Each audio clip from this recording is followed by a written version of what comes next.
Buenos días, buenas tardes, soy Marcos Coria y hoy vamos a hacer el resumen del año 2020. Un 2020 que ha traído cosas positivas, otras no tanto, pero bueno, fundamentalmente podemos decir que lo más importante de todo esto es que a Alberto Fernández le quedan menos de 3 años para terminar su mandato. Y esto es positivo porque después de todas las cosas malas que ha hecho, es bueno que se vaya terminando. Esto es la democracia, ¿no? En fin. También a otra que le ha ido bien, podemos decir, es a la expresidenta que va a pasar a ganar 2 millones de pesos con 20 millones de pesos retroactivos que va a recibir. Un regalo de fin de año, en fin, antes de terminar el 2020. Obviamente, a los que no les fue tan bien fue a los jubilados. Lamentablemente lo digo, pero bueno, esto no es algo que sea propio de este gobierno. Casi todos los gobiernos siempre han atacado a los jubilados, estas personas que después de 40 años de trabajo llegan al final de su vida y tienen que estar pidiéndole a sus hijos para poder comer, para poder pagarse los remedios, porque muchas veces en Argentina no funcionan tampoco algunas cosas. Pero no vamos a tirar muchas pálidas para poder comprender un poco lo que nos ha dejado de enseñanza este 2020, un 2020 que ha tenido sus cosas buenas, por cierto. Y hoy vamos a tratar de encontrarlas, ¿no? Vamos a tratar de encontrarlas. Creo que muchos han aprendido a valorar el tiempo, muchos han aprendido a valorar la familia, algo muy importante en estos últimos tiempos, donde vemos que ciertos jóvenes han participado de la política y se han encontrado con un regalo que aparentemente es bueno según el presidente. El presidente que todo lo hace mal, lamentablemente cree que hace algunas cosas bien, cree que tiene ideas progresistas, pero en realidad el progresismo viene por otro lado, creo que fundamentalmente sería pensar en que los argentinos van a tener trabajo, que se van a dar las condiciones necesarias para que las empresas o los empresarios empiecen a invertir en el país, o los mismos argentinos decían traer su plata, decían que hay argentinos que tienen más de 330.000 millones de dólares en el exterior. Esto es básicamente porque no tienen confianza en el poder político, esto es obvio. Cuando hablo del poder político me refiero a esta partitocracia que nos han impuesto en cierta medida, podemos decir los rojos y los azules, los peronistas y los radicales, y por allí nació el PRO, ¿no? Pero en definitiva ya no tiene que ver esto con un determinado partido político o con un determinado color, sino con tratar de hacer bien las cosas para que un país progrese. Ayer escuchaba a César Vidal, un gran comentarista, periodista, que decía justamente que al momento de analizar nosotros lo que sucede en algunas partes de Occidente, pero fundamentalmente en el sur del planeta, vemos que, y es importante tener en cuenta un libro muy importante, ¿sí? El protestantismo y el espíritu del capitalismo, un libro de Max Weber, que define, creo, las pautas fundamentales, ¿sí?, de la filosofía de las diferentes regiones del planeta. Siempre vemos que las olas migratorias no se han dado. Podemos decir que después de la Segunda Guerra Mundial hubo una ola migratoria desde Europa hacia América, pero cuando nosotros nos ponemos a analizar fundamentalmente las corrientes migratorias que se están dando en estos últimos tiempos, vemos que no son los cubanos los que huyen despavoridamente hacia Argentina. Muy por el contrario, están huyendo hacia el infierno capitalista de los Estados Unidos, ¿no? Es decir, huyen al norte. Nadie ve gente en la Florida con canoas huyendo hacia Cuba o hacia Argentina o hacia Venezuela. Vemos también que cuando nos encontramos o llegamos a Europa, ¿no?, también vemos la misma corriente, el mismo flujo. No vemos a los nórdicos, a los suecos, a los finlandeses, a los alemanes huir hacia Italia, hacia España, hacia Grecia. Es muy al contrario, estamos viendo que desde Grecia, desde España, desde Italia están huyendo todos hacia el norte, porque es justamente el norte el que tiene trabajo.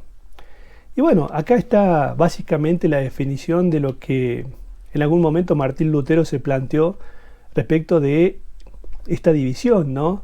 Y vemos siempre que los países católicos, los países no protestantes en cierta medida, son los más pobres, mientras que la concepción filosófica de aquellos países nórdicos es totalmente distinta, y es una base fundamental. Creo que en algún momento lo he hablado y lo he dicho, que la concepción de ganarse el cielo o el infierno es un concepto católico que creemos algunos católicos, o creen los católicos, que en algún momento hay que ganarse con las obras, ¿no? en el mundo.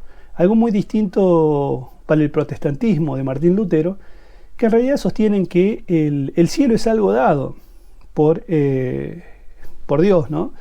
Y que cada uno definirá a partir de sus acciones si quiere ese paraíso o ese infierno. Es decir, que no son las acciones, ¿sí?, las que van a definir, sino que simplemente ya están predeterminados. Esto también tiene que ver en algún momento con la Reforma Protestante, en la cual se tuvo que plantear, porque lógicamente la gente lo único que pensaba era hacer dinero, trabajar. Para muchos de los que estamos en el hemisferio norte, este pensamiento es un tanto chocante, sí, porque vemos que, claro, el individualismo es muy grande, pero también las diferencias son muy grandes, y al momento de poner en la balanza, nos damos cuenta de que ponemos cosas en la balanza que no es solamente lo material.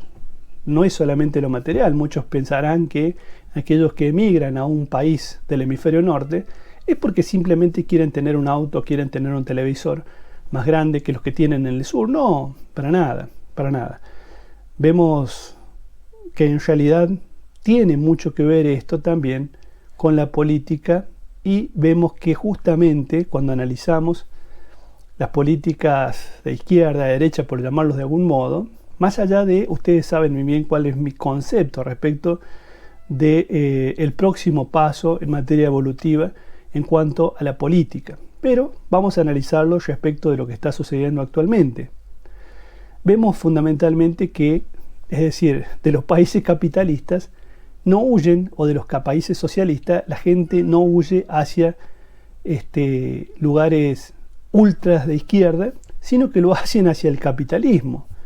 Sucedía lo mismo en lo que fue el muro de Berlín, es decir, la gente del este huía hacia el capitalismo, hacia ese infierno capitalista que muchas veces aquellos medios de izquierda nos tratan de imponer o nos tratan de mostrar como si fueran la panacea.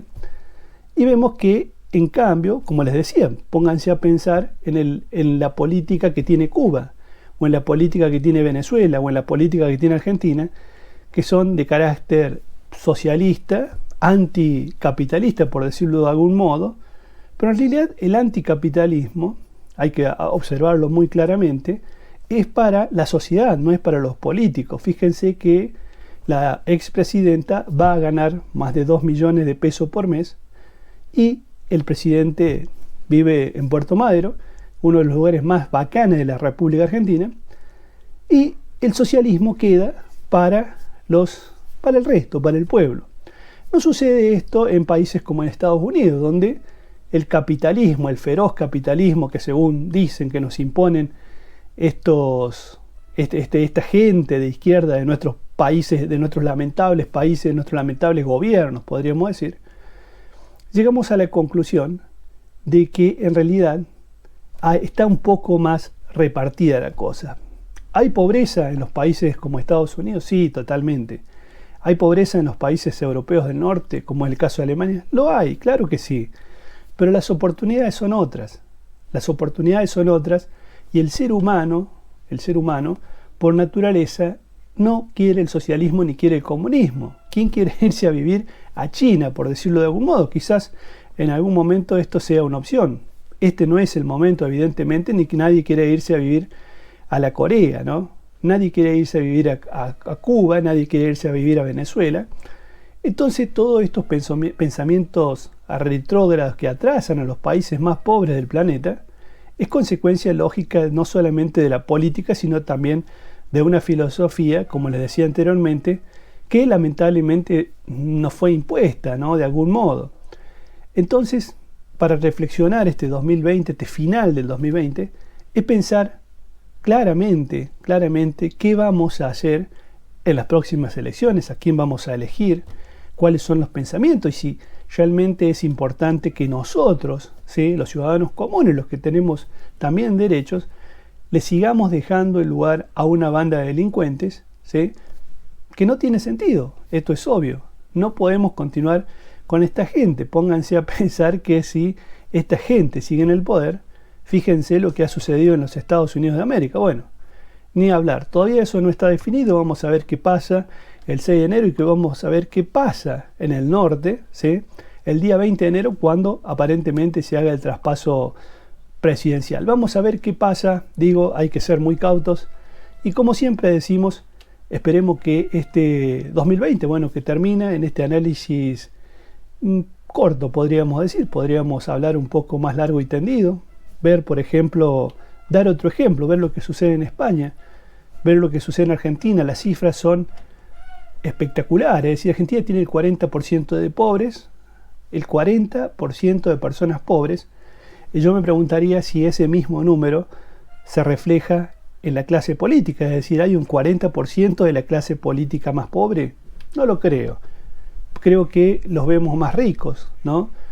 Quizás el 100% de los políticos argentinos, es decir, esos socialistas, esa gente que tanto quiere a la sociedad, es decir, vuelca, ¿sí? Ese dinero. Vemos cómo lo va a hacer la expresidenta, que va a ganar más de 2 millones de pesos, supongo que va a donar la mitad a los pobres, esperemos, ¿no? O bueno, que el expresidente o que el presidente se vaya a vivir, en vez de vivir Puerto Madero, tanto que quiere la sociedad, no se va a vivir en La Matanza, ¿no? Estas cosas tiene muchas veces que, acompañado por los medios de comunicación, llevan a las sociedades a confundirse y equivocarse.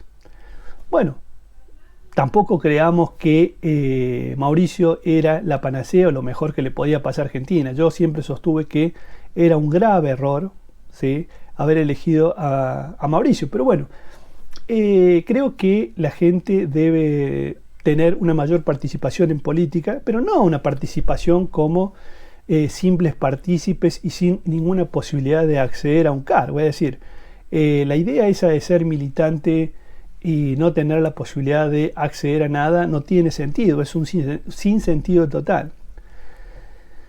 Y bueno, y otro sinsentido que podríamos decir es la crítica a través de las redes sociales. Es decir, la crítica a través de las redes sociales es algo así como contarle al cura que te va mal en la vida y te dice que le pidas a Dios que te ayude. Es decir, no, simplemente vas a tener que participar más en política, vas a tener que estar un poco más a tono con lo que si los querés sacar realmente. Y si no, tendrán que seguir con la misma gente que actualmente sigue gobernando el país. Y ya vemos cómo en otro video yo les decía que la partitocracia en Argentina, es decir, los partidos políticos, se han transformado prácticamente en una cuestión hereditaria. Ustedes fíjense que ahora Máximo, a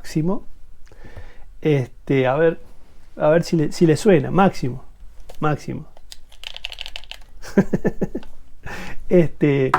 Si Máximo va a ser el presidente del partido justicialista, claro, está apoyado por el presidente que odia la meritocracia. Pónganse a pensar, claro, ¿cómo no va a odiar la meritocracia si él no hizo ningún mérito para llegar a ser presidente? Lo eligió la expresidenta, que a su vez a la expresidenta la eligió el expresidente, y a su vez a ese expresidente, estamos hablando de Néstor, lo eligió Duhalde, otro expresidente, y que a Duhalde a su vez no lo eligió absolutamente nadie, sino lo eligió un cúmulo de amigos, porque Argentina había explotado en ese momento, y después los argentinos terminamos diciendo que aparentemente el Cabezón era prácticamente como la salvación o la llegada del Mesías. No.